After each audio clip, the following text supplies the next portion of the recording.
Hello guys, welcome back to my channel. मेरा नाम आरती है और रिमोट कोड कैंप पे हम मोबाइल एप्लीकेशन डेवलपमेंट के बारे में इंफॉर्मेशन शेयर करते हैं।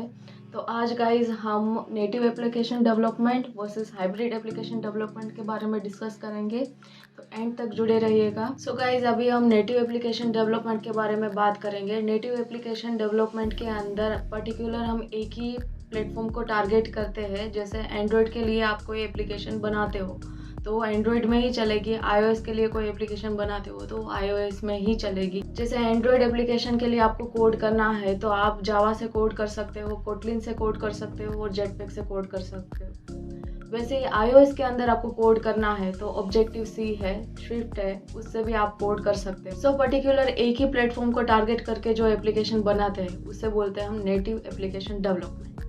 सो अब देखते हैं हाइब्रिड एप्लीकेशन डेवलपमेंट में क्या होता है। हाइब्रिड एप्लीकेशन डेवलपमेंट में अगर आप कुछ भी कोड करते हो तो वो मल्टी प्लेटफॉर्म के लिए यूज़ होता है। फॉर एग्जांपल, आपने कोई एक कोड किया तो वो कोड एंड्रॉयड के लिए, आईओएस के लिए और वेब एप्लीकेशन डेवलपमेंट के लिए भी चलेगा। सो हाइब्रिड टेक्नोलॉजी के लिए पॉपुलर फ्रेमवर्क है फ्लटर, रिएक्ट नेटिव और केपीएम, जो हाल ही में नया आया है। केपीएम ऑफिशियली गूगल ने अनाउंस किया है कि आप एंड्रॉयड और आईओएस दोनों के लिए उसमें एप्लीकेशन बना सकते हो। रिएक्ट नेटिव की बात करें तो रिएक्ट नेटिव का परफॉर्मेंस 2023 में थोड़ा डाउन हुआ है। फ्लटर अभी टॉप लेवल पे है। सो गाइज, अब देखते हैं कि नेटिव एप्लीकेशन डेवलपमेंट के एडवांटेज और डिसएडवांटेज क्या है। फिर बाद में देखेंगे हाइब्रिड एप्लीकेशन के एडवांटेज और डिसएडवांटेज के। सबसे पहले नेटिव एप्लीकेशन डेवलपमेंट के डिसएडवांटेज के बारे में डिस्कस करेंगे।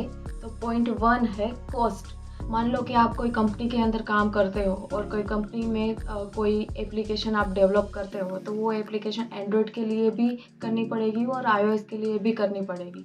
तो एंड्रॉयड के लिए पूरा कोड करते हो तो उसका कॉस्ट भी लगेगा आपको, आईओएस के लिए कोड करते हो तो उसका कॉस्ट भी लगेगा। इन शॉर्ट, आप 2 टाइम डेवलपमेंट कर रहे हो तो दोनों का अलग अलग कॉस्ट आपको लगेगा। सेकेंड पॉइंट है टाइम। अगर आप एंड्रॉयड के लिए एप्लीकेशन डेवलप करते हो और आईओएस के लिए अलग से एप्लीकेशन डेवलप करते हो तो दोनों में अलग अलग टाइम लगेगा। तो इन शॉर्ट ये टाइम कंज्यूमिंग है। सो थर्ड पॉइंट है रिसोर्सेज। मैंने पहले बताया वैसे ही कि आप एक ऑर्गेनाइजेशन के अंदर काम करते हो या फिर एक ऑर्गेनाइजेशन चलाते हो तो आपको दोनों रिसोर्सेज की ज़रूरत पड़ेगी। एंड्रॉयड के लिए अलग और आईओएस के लिए भी अलग रिसोर्स चाहिए और दोनों के लिए अलग अलग टेक्नोलॉजी भी लर्न करनी पड़ेगी। अब हम देखते हैं नेटिव एप्लीकेशन के एडवांटेजेस। तो फर्स्ट एडवांटेज है कि उसका रिस्पॉन्स फास्ट है। जब आप कोई एक एप्लीकेशन के लिए टारगेट करते हो, एक ही प्लेटफॉर्म के लिए टारगेट करते हो तो आपका रिस्पॉन्स जो है वो क्विक मिलता है। तो ये बेनिफिट है उसका। सेकेंड पॉइंट है सिक्योर। सिक्योरिटी आपकी ज़्यादा मिलती है नेटिव एप्लीकेशन डेवलपमेंट में। थर्ड पॉइंट है कि आपको यहाँ पे थर्ड पार्टी लाइब्रेरी ज़्यादा मिलेगी कंपेयर टू हाइब्रिड। और फोर्थ पॉइंट है कि यहाँ पे आपको कम्युनिटी बहुत बड़ी मिलेगी, आपको कहीं पे भी स्टक नहीं होना पड़ेगा। जैसे आप कोड करते हो, कोई एरर आ रही है तो 110% आपको इंटरनेट पे उसका सॉल्यूशन मिल जाएगा। अब हम देखते हैं हाइब्रिड एप्लीकेशन डेवलपमेंट के डिसएडवांटेजेस क्या क्या है। Point number 1, slow response. अगर आप हाइब्रिड से कोई एप्लीकेशन डेवलप करते हो तो वो सारे प्लेटफॉर्म में चलेगी पर उसका रिस्पॉन्स जो है वो नेटिव एप्लीकेशन के कंपेयर में थोड़ा स्लो है। Point number 2, less secure. अगर आप हाइब्रिड से कोड करते हो तो उसकी सिक्योरिटी जो है वो नेटिव के कंपेयर में थोड़ी सी कम है। Point number 3, less third party library. यहाँ पे आपको थर्ड पार्टी लाइब्रेरी कम देखने को मिलेगी कंपेयर टू नेटिव एप्लीकेशन, क्योंकि यहाँ पे तीनों प्लेटफॉर्म के लिए आपको एप्लीकेशन बनानी है तो तीनों प्लेटफॉर्म के अंदर आपको लाइब्रेरी मिलेगी। तो ही लाइब्रेरी इंटरनेट पे या फिर ओपन सोर्स में अवेलेबल होगी। सो यहाँ पे आपको लाइब्रेरीज, थर्ड पार्टी लाइब्रेरीज जो है वो कम मिलेगी। Point number 4, small community. यहाँ पे हाइब्रिड में आपको स्मॉल कम्युनिटी मिलती है क्योंकि ये सारी टेक्नोलॉजी अपग्रेड हो रही है धीरे धीरे। जैसे कि केपीएम है, अभी न्यू मार्केट में लॉन्च ही हुआ है तो उसकी कम्युनिटी आपको कम देखने को मिलेगी। अब देखते हैं हाइब्रिड टेक्नोलॉजी के एडवांटेजेस। Point number 1, cost. यहाँ पे आप देखें तो कॉस्ट जो है वो कम लगेगा क्योंकि सारे प्लेटफॉर्म को टारगेट करके हम एप्लीकेशन बनाते हैं तो हमें एक ही बार एप्लीकेशन बनानी है, एक ही बार कॉस्ट यूटिलाइज करना है।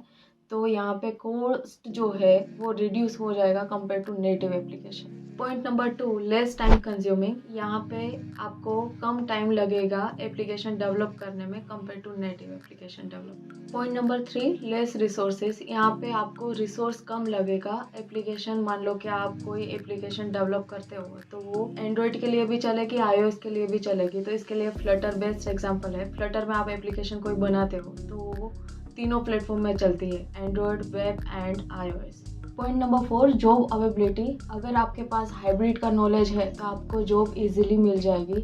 अभी बात करें हम इंडिया की, तो इंडिया में अभी स्टार्टअप्स बहुत ज़्यादा है।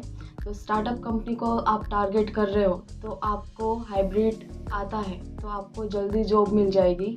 वैसे ही आप बड़ी कंपनी को टारगेट करते हो, जैसे कि स्विगी है, जोमेटो है, पेटीएम है, तो आपको नेटिव एप्लीकेशन की तरफ जाना चाहिए। नेटिव एप्लीकेशन वहाँ पे ज़्यादा चलती है। तो ये मिथ है कि आपको नेटिव एप्लीकेशन का ही नॉलेज है तो आपको जॉब नहीं मिलेगी। नेटिव में भी जॉब मिलती है और हाइब्रिड में भी जॉब मिलती है। अगर आपके पास अच्छी स्किल है तो आप दोनों तरफ जा सकते हो। एवरेज बंदे की यहाँ पे ज़रूरत नहीं है। अगर आपके पास स्किल है तो आप इजीली कहीं पे भी जॉब कर सकते हो। मेरा खुद का 5+ इयर्स का एक्सपीरियंस नेटिव एप्लीकेशन डेवलपमेंट में है। अभी मैं ऑस्ट्रेलिया में जॉब कर रही हूँ और अच्छी कंपनी में जॉब कर रही हूँ। तो ऐसा बिल्कुल भी नहीं है कि आप रिएक्ट में जाओ, फ्लटर में जाओ तो अच्छी जॉब मिलेगी, एंड्रॉयड iOS करोगे तो नहीं अच्छी जॉब मिलेगी, ऐसा बिल्कुल भी नहीं है। तो गाइज़, आज हमने देखा नेटिव एप्लीकेशन डेवलपमेंट के बारे में और हाइब्रिड के बारे में। Thank you for watching till the end. See you in the next one with the new topic.